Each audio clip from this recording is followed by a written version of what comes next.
Bem-vindos ao podcast Envelope Amarelo. Este é um podcast narrativo e hoje estamos já no penúltimo episódio. Prepara-te para viveres as aventuras de André e Nádia. A esta altura já deves ter ouvido os últimos 6 episódios.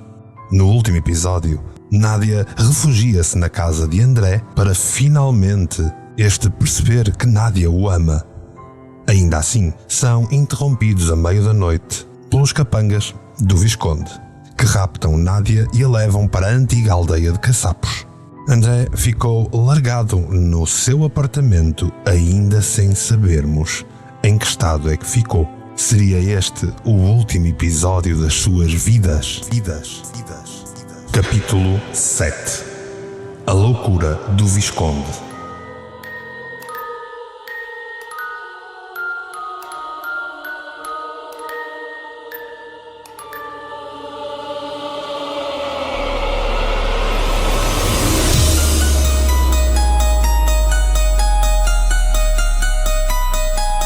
Mário Portela apresenta a versão podcast narrativa de Envelope Amarelo.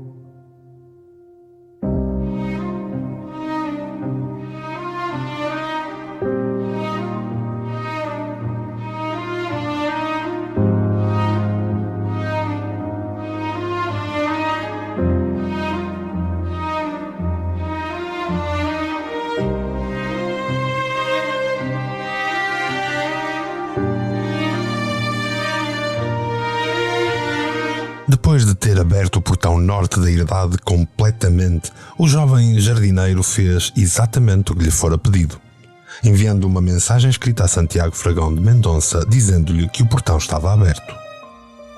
O Visconde tinha estrategicamente telefonado a um seu empregado que certamente ainda nem saberia dos cochichos relativos àquela noite. Dissera-lhe que necessitava do portão aberto para a entrada de trabalhadores durante a madrugada e, sendo um dos jardineiros, tinha acesso às fechaduras. Explicara-lhe que mais nenhum estava disponível e que receberia um bónus por esse enorme favor. Santiago sabia que se saísse de casa logo de imediato levantaria suspeitas e não queria de forma alguma que este assunto estivesse por resolver na alvorada do dia seguinte.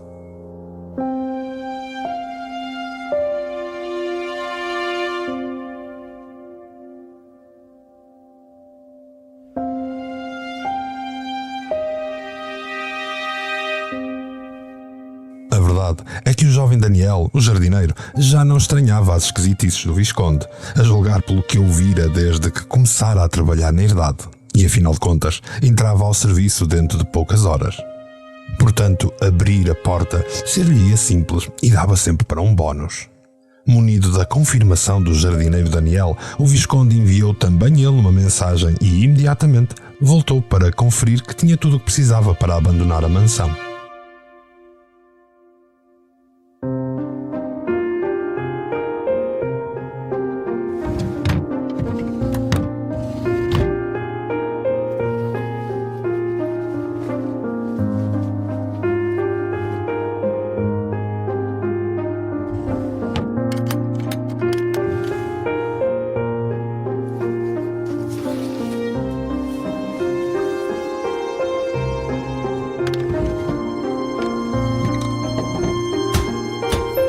Como ela descobriu o envelope, eu não sei, mas não vou deixar pontas soltas.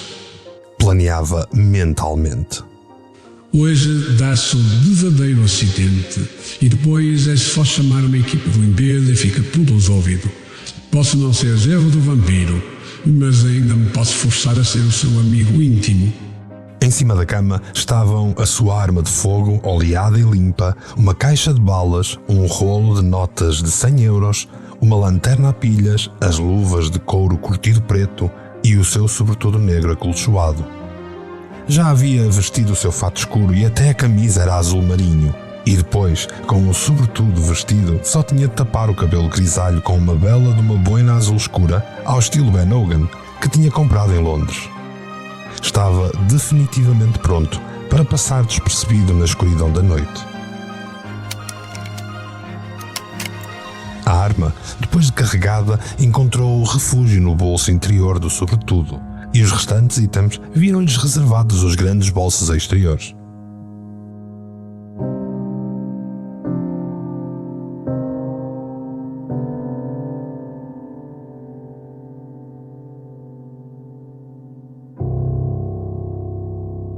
A herdade dos Três Coelhos era um poço de surpresas e, à semelhança das grandes construções em Sintra, capital do mistério em Portugal, nada era exatamente o que parecia. A mansão, como ponto nevrálgico da herdade, tinha sido construída com imensos propósitos e segredos.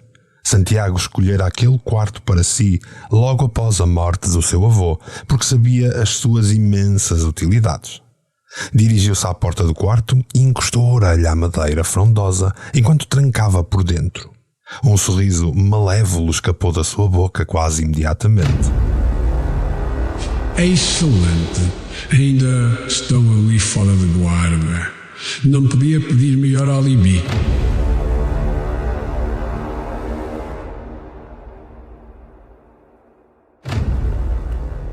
Regozijando-se, parou em frente a uma cristaleira inglesa do período de Jorge III em Mogno Selvagem, onde ostentava os seus troféus de tempos idos, e outros feitos apenas para impressionar.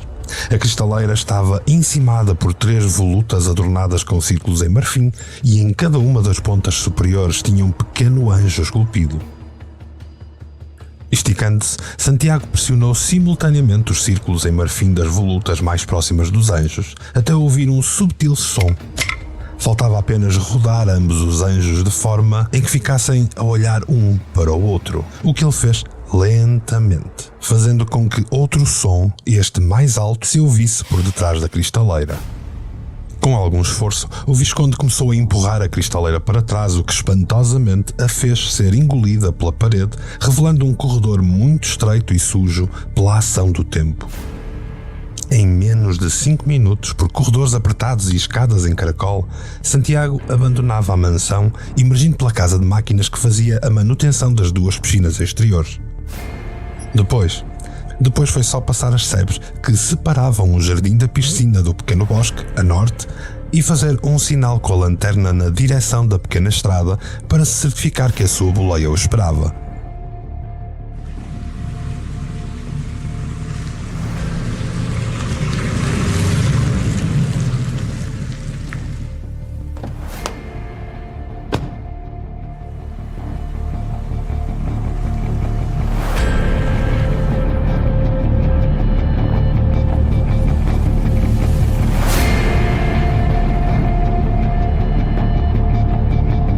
A viagem foi curta e quase sem palavras. Só mesmo quando o automóvel estava a entrar na praça final é que o Visconde dirigiu a palavra ao seu sinistro subalterno. Apanharam o imbecil do contabilista? Sim, senhor. Levou uma trepa das antigas. Assegurou com um exagero Rato. Ficou lá estendido na sala. Deixaste-o morto? Perguntou friamente Santiago. É bem provável, senhor. O ataque de Lisboa é bastante rijo. Mas para evitar assim confusões, nós abandonamos o local rapidamente. Mas ele levou o taco na carola. Olha, também pouco me importa. Se estiver vivo, vai ser divertido controlá-lo depois. O Visconde gargalhou e saiu da viatura.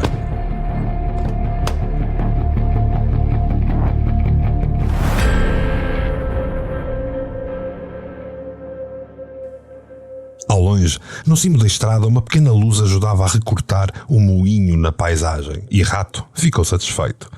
Isto tinha tudo para ser mais um trabalhinho bem sucedido e certamente iria trazer benesses incríveis com o velho rico que os patrocinava.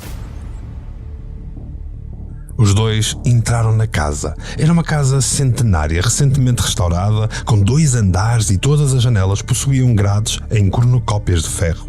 O telhado de telhas negras contrastava com as paredes decoradas a pastilha, cor de vinho e tijolo. O interior possuía pouca mobília, marcando o facto de ser ainda um projeto inacabado, mas os detalhes eram já luxuosos e de alta qualidade. O Visconde subiu ao segundo andar e, com a cabeça, fez um sinal ao guarda da porta que tinha a cara marcada com um par de hematomas recentes. Foi uma noite agitada. Ironizou o Visconde, apontando com o queixo para as marcas que Jota tinha na cara. Eu estou bem, senhor, estou bem, obrigado. Assegurou o bandido, abandonando o seu posto e juntando-se aos dois companheiros no andar de baixo. O Visconde usou a chave para abrir a porta daquela sala e, quando entrou, viu Nádia, de braços amarrados atrás das costas, encostada a uma janela.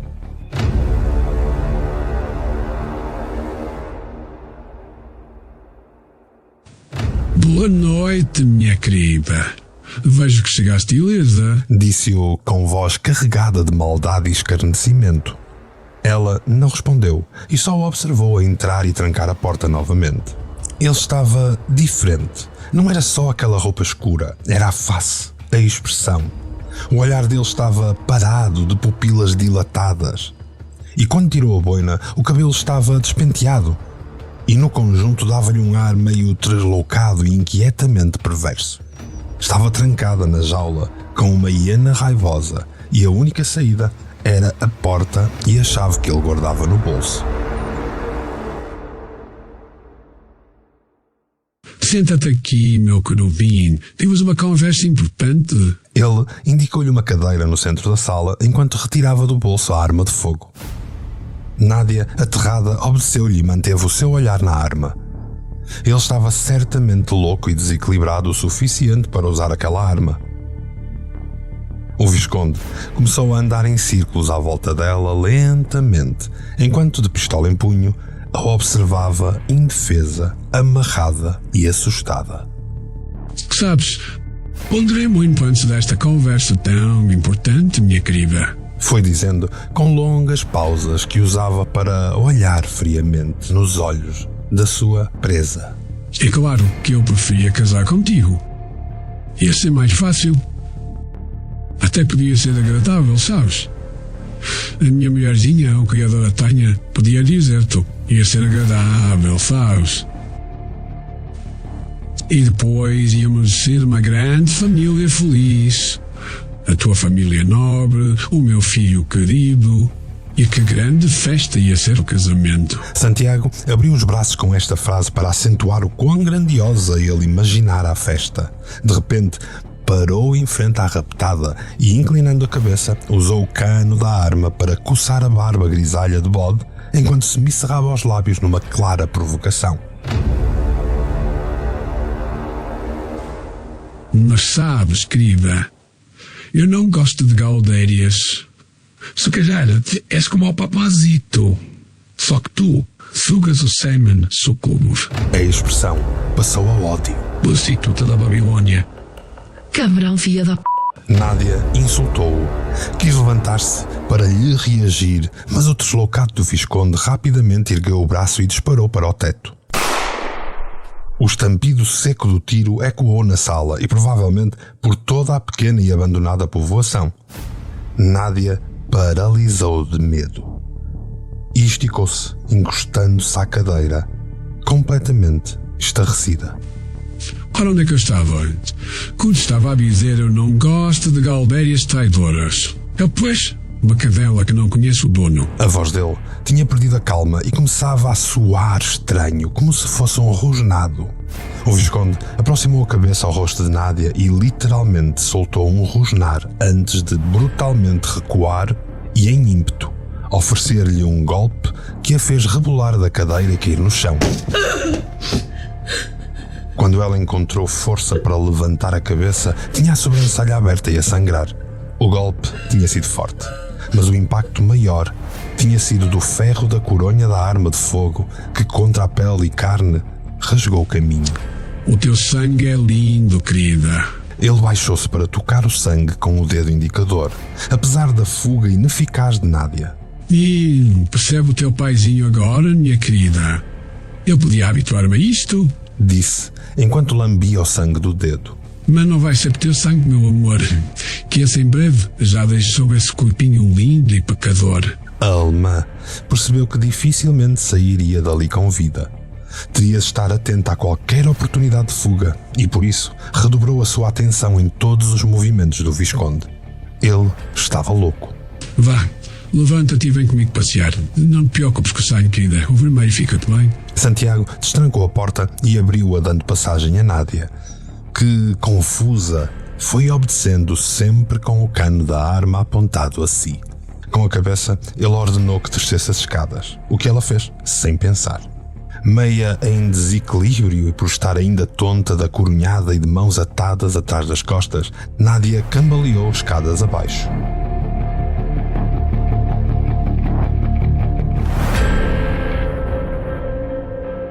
No hall de entrada estava o odioso rato, que observava a cena com um olhar divertido, enquanto abria a porta que dava para o exterior. Ouça lá, nós vamos passear. Informou em jeito de chacota. Está tudo preparado? Sim, senhor. Tal Paulo lhes pediu. Muito bem, então. Sigam-me. Ordenou Santiago ao seu empregado após empurrar Nádia porta fora, quase fazendo com que esta se estatelasse no chão da ruela. Temos um caçapo para esfolar.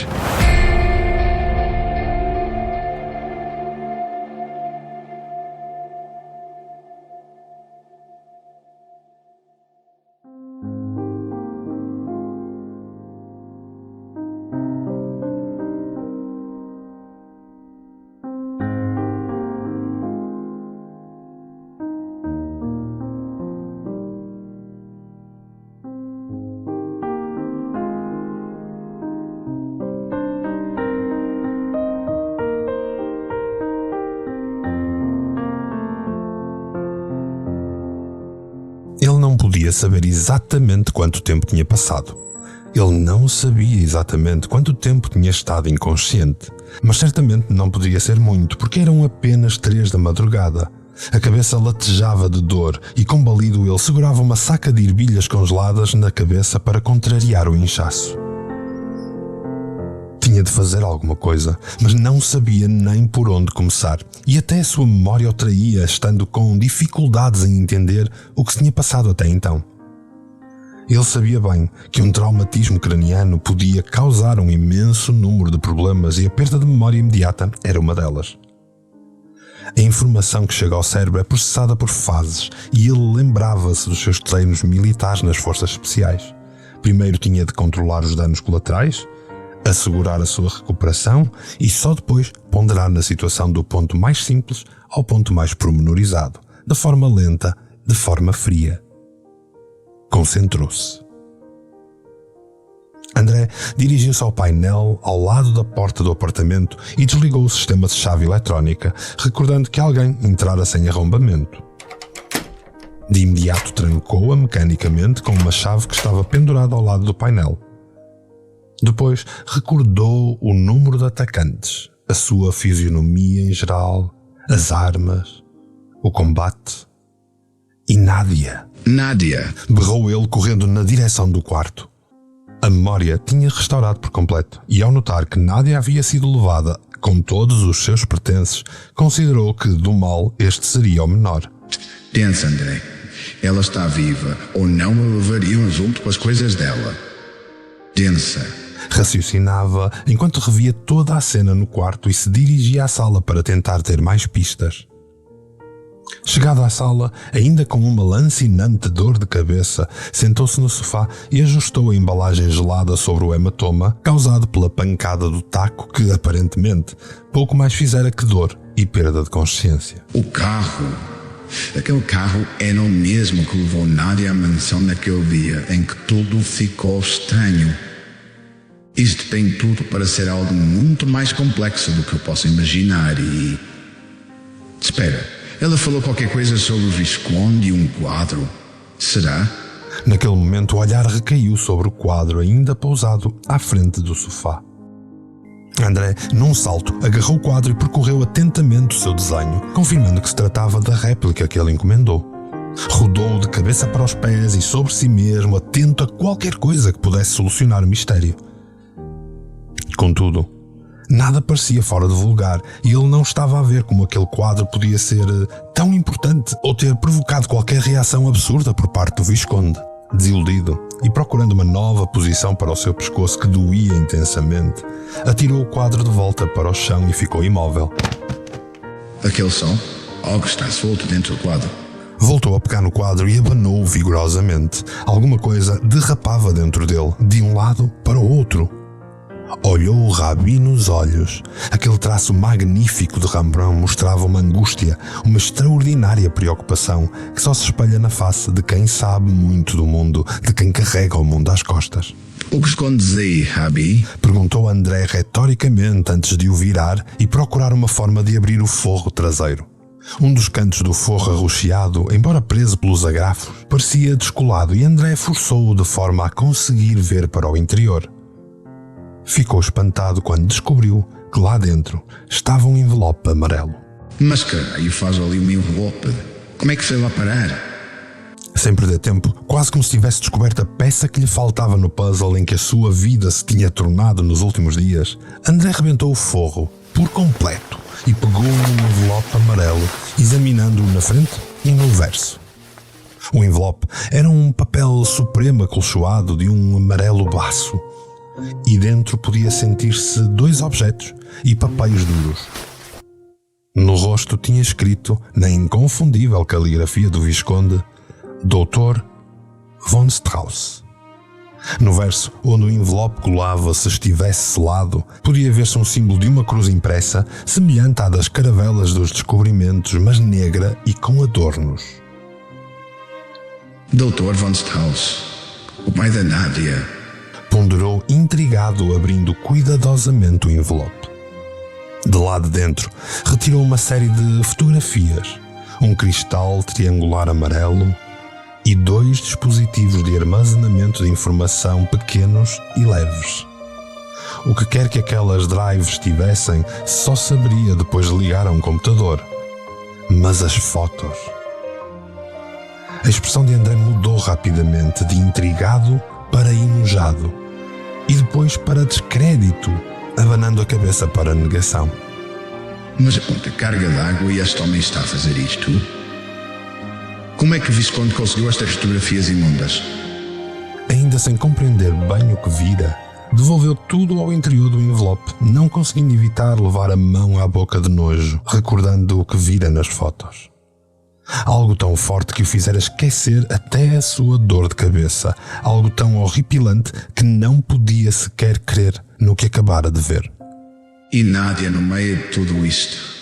Casaco Visconde, filha deste anormal, pobre mulher, aposto que estava cativa deste conteúdo do envelope. O olhar de André abriu-se, concluindo que Nádia fora raptada por Santiago Fragão de Mendonça e ele tinha que a encontrar. E tinha de ser agora. Correu para o quarto, procurando avidamente pelo seu telemóvel e carregando o envelope amarelo consigo.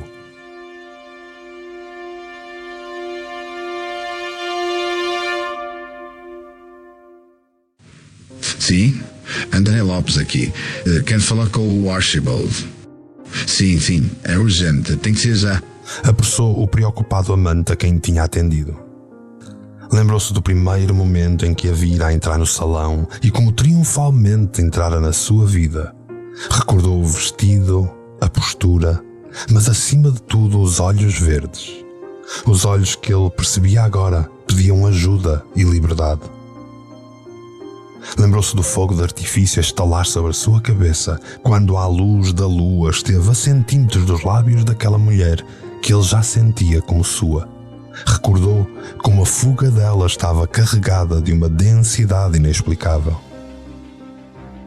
Lembrou-se daquela esplêndida tarde na Quinta da Regaleira, quando ela lhe perguntou se ele morreria com ela. Recordou a promessa que lhe fez e a declaração sentida que lhe deu. Lembrou-se do magnífico corpo dela a nadar na piscina, debaixo do olhar atento do seu raptor chantagista. Recordou o olhar que ela mantinha triste e choroso. Lembrou-se o quanto amava aquela mulher, o quão indescritível era a sensação que tinha, como se fossem almas prometidas, almas que se completavam. Recordou o pedido de ajuda.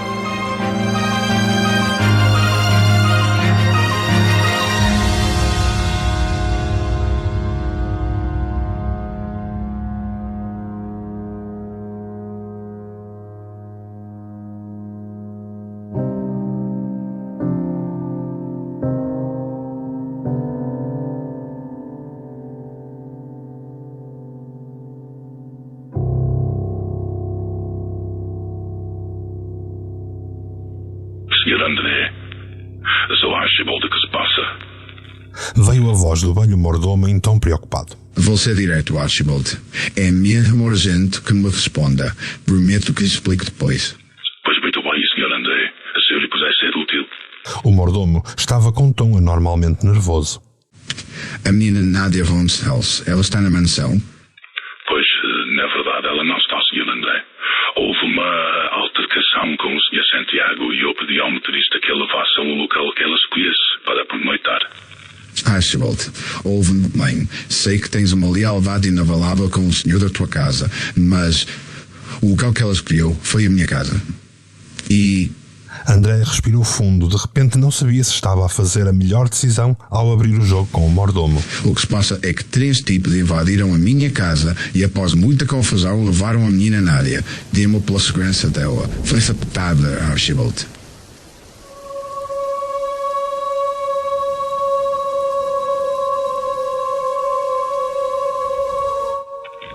Como assim levaram? Que confusão. Archibald estava claramente interessado. Rapto, Archibald. E forçado. Lutamos e as coisas não foram bonitas. É tentativa de assassínio. Mas o Sr. André está bem? E a menina von Strauss, o que é que se passa? E eu estou bem. Só que uma dor de uma pancada na cabeça, mas eu quero excluir a Nádia. E sei que quem está por detrás disto é o Visconde. Archibald, acredita em mim. Ele saiu de casa. Na realidade, o Sr. Santiago está recolhido no seu quarto desde essa altura. E sei-o porque tenho um segurança no corredor, Sr. André. Não estará a confundir. Não, infelizmente não. Mas também não sei o que mais fazer para lá encontrar e tenho de a resgatar antes que seja tarde demais. O Visconde não é quem o Archibald pensa que é. Sr. André, se eu souber de alguma coisa, eu aviso de imediato, sim? Um favor, Archibald. Sinto que pode ser uma calamidade se não se fizer nada. De qualquer maneira, e porque o carro que ele levou já esteve aí uma vez, eu vou a caminho para aí agora. Tenho de perceber o que é que se passa para lá encontrar.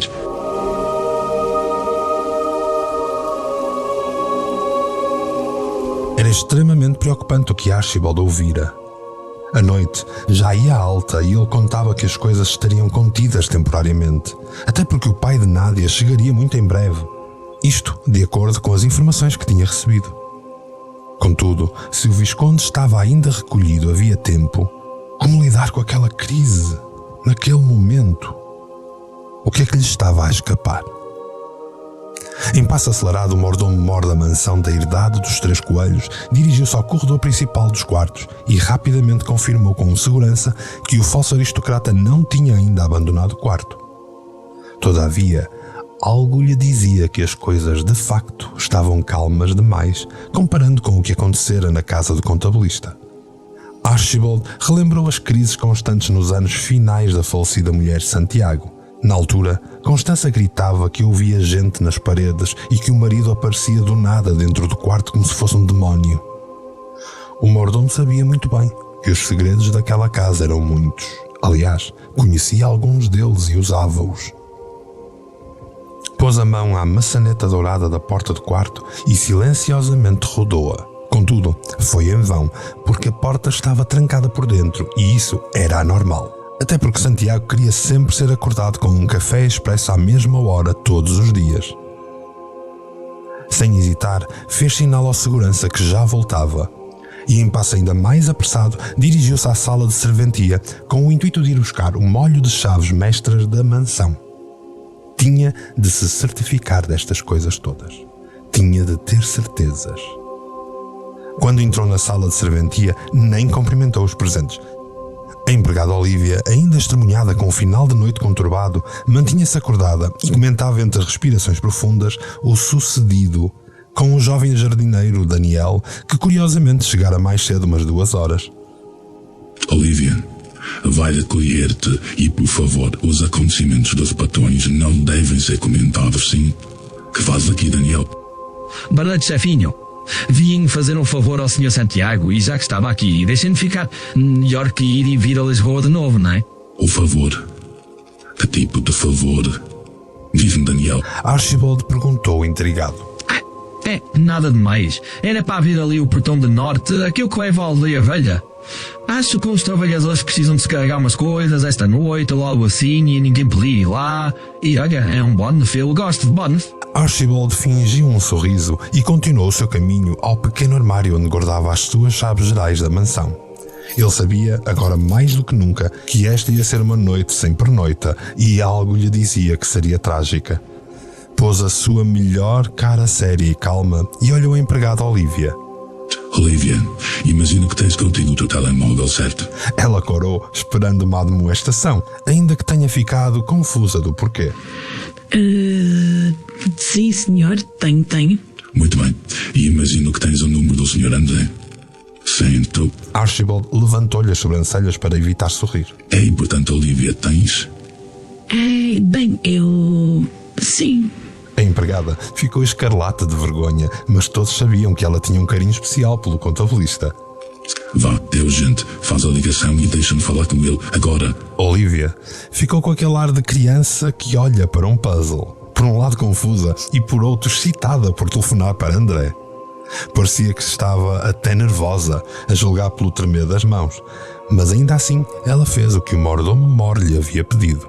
E apesar da hora, apesar de tudo, ela ligou. Boa noite, Sr. André. Sou a Olivia, a empregada da mansão que leva os biscoitinhos. É que... Dizia Olivia quando, num rompante, Archibald lhe tirou o telefone móvel da mão e falou com o interlocutor ele próprio. Sr. André, sou Archibald. Pediu que eu contactasse se tivesse alguma pista quanto àquele assunto. Archibald foi evasivo para não revelar o assunto aos empregados, que de certeza iriam conjecturar em demasia. Archibald, Samson Nádia.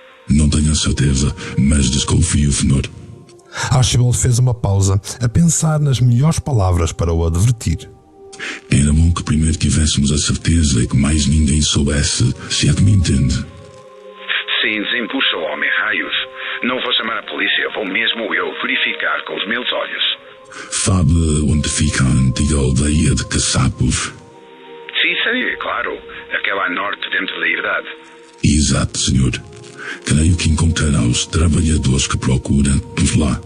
A expressão interessada de Daniel ficou mais relaxada naquele momento e o mordomo descansou por ter conseguido alertar sem levantar suspeitas em demasia. Logo que desligou a chamada telefónica, Archibald devolveu o telemóvel à sua dona e, com um molho de chaves na mão, abandonou rapidamente a sala. Archibald ponderara muito bem as suas ações. Alertar André seria uma forma de ganhar tempo e com um improvável aliado que poderia servir não só de interveniente numa catástrofe, mas também de bode expiatório se isso fosse necessário.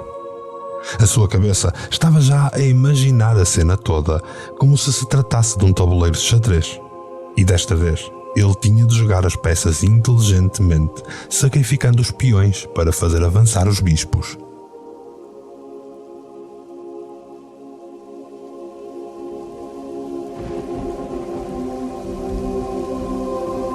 Pelo caminho para o quarto do Visconde, o mordomo recuperou o seu próprio telemóvel na sala principal. Pegou nele e enviou uma críptica mensagem de texto. A mensagem dizia: Emergência A11, Nádia Strauss A3, Caçapos B14, O15 no local. Respirou fundo depois de enviar a mensagem. A porta do quarto de Santiago Fragão de Mendonça cedeu facilmente à chave mestra e Archibald silenciosamente entrou para averiguar a sua suspeita. E não havia dúvidas, o Visconde tinha abandonado a mansão.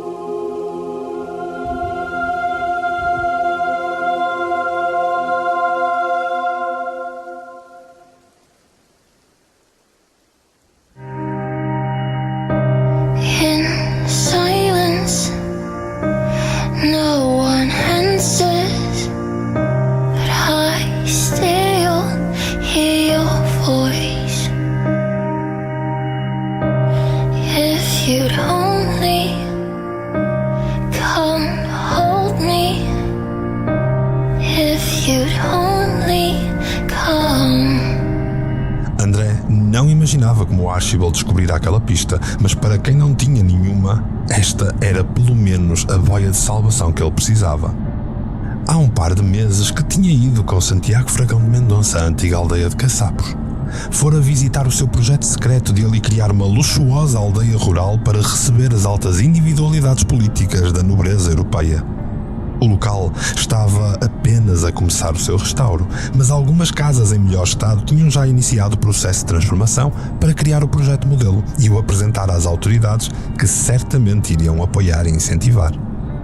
Lembrava-se das questões arquitetónicas relacionadas com o restauro do moinho e a sua própria luta para que contabilisticamente o Visconde se mantivesse dentro de um determinado valor máximo. Ele sabia o caminho, mas como passaria ele o portão? Vá, não importava, na realidade nem que tivesse de ir a voar ou a correr, André sabia que iria à aldeia. O caminho não era longo e como estava já próximo da idade, acabou por ter poupado tempo. E se lá estiverem aqueles ganapos? Ponderava o que iria fazer. Há muito que não tinha uma arma pessoal e ia ser um confronto desigual de 3 contra 1. E se lá estiver o Visconde? Já não sabia o que pensar de tudo aquilo. A complexidade que ele já tinha desvendado era claramente a ponta do iceberg.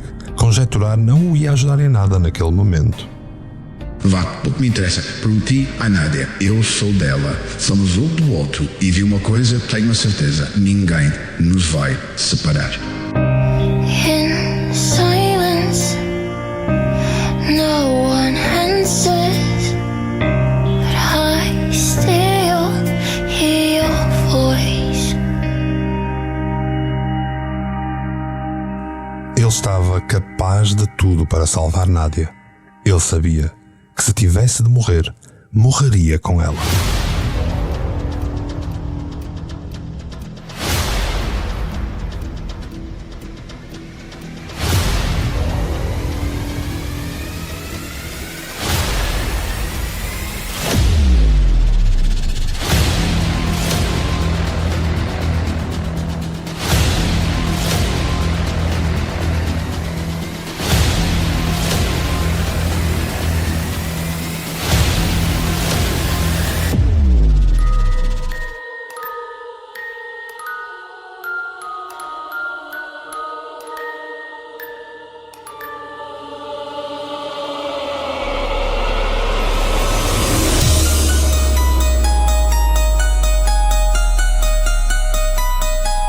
Mário Portela apresenta a versão podcast narrativa